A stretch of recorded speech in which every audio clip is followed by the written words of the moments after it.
मोहतरमा बेनज़ीर भुट्टो ने यह फरमाया था कि वो एक मरतबा फिर चीफ जस्टिस के घर पर पाकिस्तान का झंडा लहराएंगी, और आज उन्हीं के शौहर और जो शरीक चेयरपर्सन है पीपल्स पार्टी की, वो ये फरमा रहे हैं कि उन्होंने वोट जजेस की बहाली के नहीं लिए थे बल्कि रोटी कपड़ मकान के लिए थे।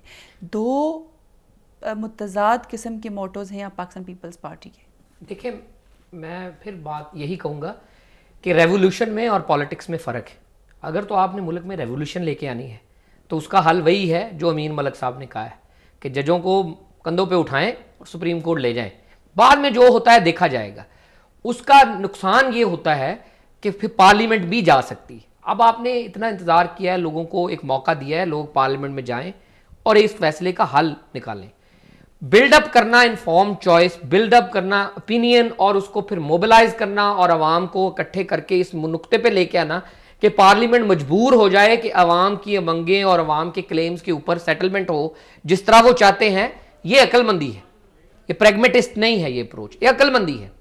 लेकिन इनकलाब लेके आना जिसमें सारा धर्म भरम हो जाए, ये सोचना पड़ेगा कि प्रैग्मेटिस्ट अप्रोच ना अपनाए पीपल्स पार्टी, क्योंकि जब लोग सड़कों पे आएंगे तो उसका एंड रिजल्ट नहीं पता। जो आपने बात की है मोहतरमा की कि मोहतरमा मैंने भी देखा है, वो स्लाइड भी मैंने देखी है।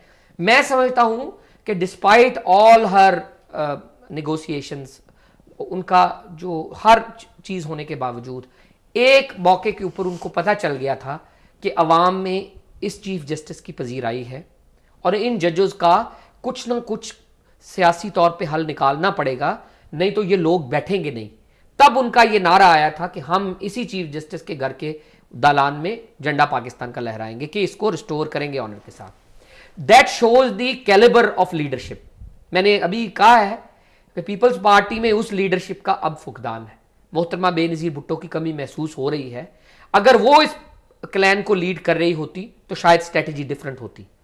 नवाज शरीफ ने बहुत ही अच्छे तरीके से अवाम की नब्ज को समझा है और उन्होंने एक अच्छे मौके के ऊपर कैबिनेट से निकल गए हैं। उनको पता है कि अगर वो कैबिनेट में रहते हैं तो अगर लॉयर स्ट्रगल अगर वो कर भी नहीं पाते, वकला के ये जो मुतालबा है जजेस को बहाल, और एक और मुद्दत के बाद जब वो कैबिनेट में भी हैं और लॉयर्स खुद निकल आते हैं सड़कों पे जिसमें अवाम भी शामिल हो जाते हैं, तो नवाज शरीफ साहब के लिए बड़ा मुश्किल होगा उस वक्त आके वकला को लीड करना या उनका साथ देना। तो मैं समझता हूं उन्होंने अवाम की नब्ज को समझा है। असल मसला अब यह है कि उन पीपल्स पार्टी के पास लिमिटेड एक चॉइस है कि इतने अरसे में या कुछ अरसे में वो इसके ऊपर पेशरफ्त करें, नहीं तो अंदेशा होगा कि 90s वाली पॉलिटिक्स ना शुरू हो जाए। मैं ये नहीं कहता कि ये गुत्थम गुत्था होते फिरेंगे, केसेस बनते फिरेंगे।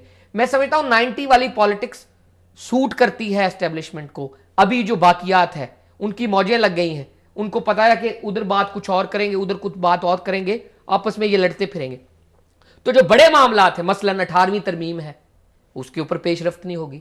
अब आप इस पार्लियामेंट के जरिए नवाज शरीफ के जरिए तो एक्सपेक्ट ना करें कि 18वीं तरमीम नवाज शरीफ साहब अकेले ही पास कर लेंगे। उनको पीपल्स पार्टी का तावन चाहिए होगा 17वीं तरमीम को खत्म करने के लिए। कदीर खान की रहाई है, ये जो रोज आके बमबारी कर जाते हैं आपके डामाडोला में, उस टैसिट अंडरस्टैंडिंग को पार्लियामेंट से अप्रूव करवाना है। आपकी फॉरेन पॉलिसी की सिमत को सही करना है।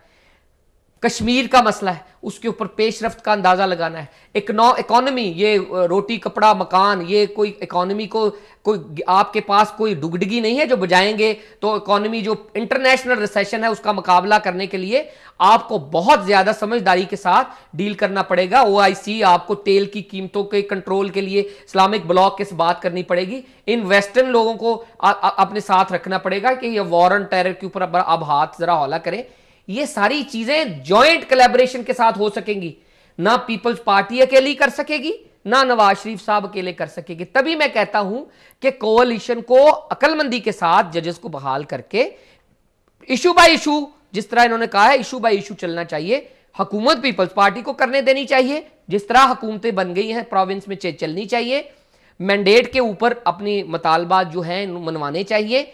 पॉलिटिकल प्रोसेस डीरेल किए बगैर अपने अपने मौकफ को पकड़ के चलाना चाहिए। एक लिबरल फोर्स है, एक कंजर्वेटिव फोर्स है, ये दोनों अपना अपना मौकफ मजबूती के साथ पकड़े, रिप्रेजेंट करें, पीपल्स पार्टी को मनाएं, वो इनको मनाएं, ये लेके चले।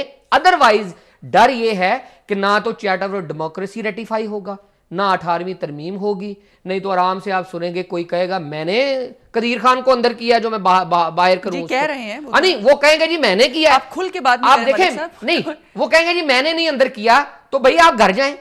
अगर आपने अंदर नहीं किया तो आपके रहा करने की जिम्मेदारी नहीं है, तो आपने तो चीफ जस्टिस को भी अंदर नहीं किया, तो आपके ऊपर तो उसको बहाली की जिम्मेदारी नहीं है। तो भाईजान आप घर जाएं, मुशर्रफ साहब को आने दे सामने, ताकि आवाम हो और मुशर्रफ साहब हो, वो आपस में फैसला करे कि भाई हुकूमत किसकी होगी। तो ये ऐसे मामलात हैं जिसके ऊपर इस वक्त जो टर्मोइल है पाकिस्तान में, इंटरनल टर्मोइल, जो इंटरनेशनल रिसेशन आ रही है, पाकिस्तान के लिए जहर कातिल है। अवाम का सड़कों पर निकलना और ऐसे निकलना कि पता ना हो कि कब वापस जाएंगे, ये पाकिस्तान की जो स्ट्रेटेजिक, पाकिस्तान की जो सही जो जियोपॉलिटिकल सिचुएशन है, जो हमारी वैसे जो सिचुएशन है, उसके लिए ठीक नहीं है। हम हर वक्त 20 सेकंड की न्यूज में हैं, हम हर वक्त इंटरनेशनल जो हेडलाइन है उसमें है। ये कोई अच्छी बात नहीं है। आप इंडिया का भी तो देख ही रहे हैं, कितना हम देख रहे हैं इंटरनेशनल मीडिया में, वो स्मूथ सेलिंग कर रहे हैं, बड़े मजे से आपका मजाक उड़ा रहे हैं, देख रहे हैं कि इंटरनली इतनी पावरफुल 18 फरवरी को वोट होने के बावजूद आप एक माइनर मसले को हल नहीं कर पा रहे। हल नहीं पा